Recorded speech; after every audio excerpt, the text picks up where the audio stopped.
I'm Jason Grover for ThatShelf.com. We're here to look at Scarlett Johansson's directorial debut, Eleanor the Great. Big shelf. So, this film is complicated. As an excuse to celebrate June Squibb and just have her, this 90-something-year-old actress, just, milk everything, God bless. As a storyline, it is fascinatingly provocative. It's essentially the story of a woman who lies about the Holocaust. But she's not lying about the Holocaust, she's basically taking someone else's story and adopting it for her own within the context of joining a group. It's about grief, about the loss of her friend, it's about all these other elements. And it really comes close to being incredibly tasteless. But to the credit of ScarJo and her writer, the film works. I think that emotionally it works. I think it's believable. It's a little too tied in a bow at the end. We have to generally feel for them and completely accept what they're doing. Chiwetel Ejiofor's character is an incredibly thankless one. He's got to be this sort of voice of reason, but also, make the grand moral claims.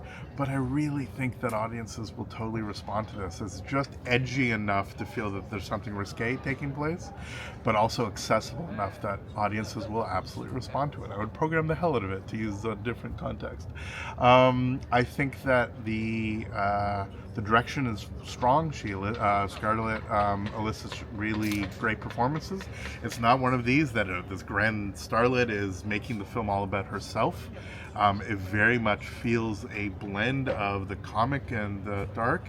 For God's sake, she's partnered with Carlin Jost. She clearly has a sense of humor.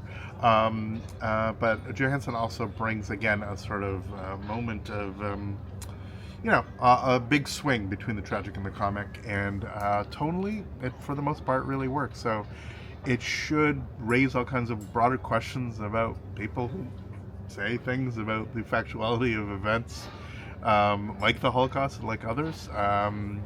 It's not really what this film is about. This film is about seeing how people can make really terrible decisions, get locked in those terrible decisions, and just literally find themselves trapped through their own doing and unable through to their own personal issues, or just simply because the lie got too big to actually step away from it. The film certainly navigates all this stuff and certainly makes a point of showing what is right and what is wrong, but does so in a way which we still find the humanity of those that have made such egregious errors rather than simply, canceling them. It's a fine film, not an extraordinary film, but certainly a pretty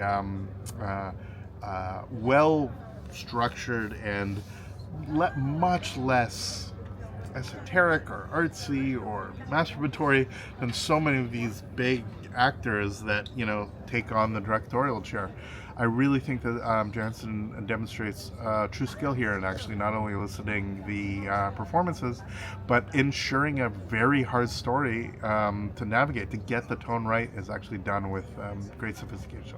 So kudos to her, kudos to the whole staff, and kudos to the celebration of Miss Squibb, who just, we have an opportunity to celebrate.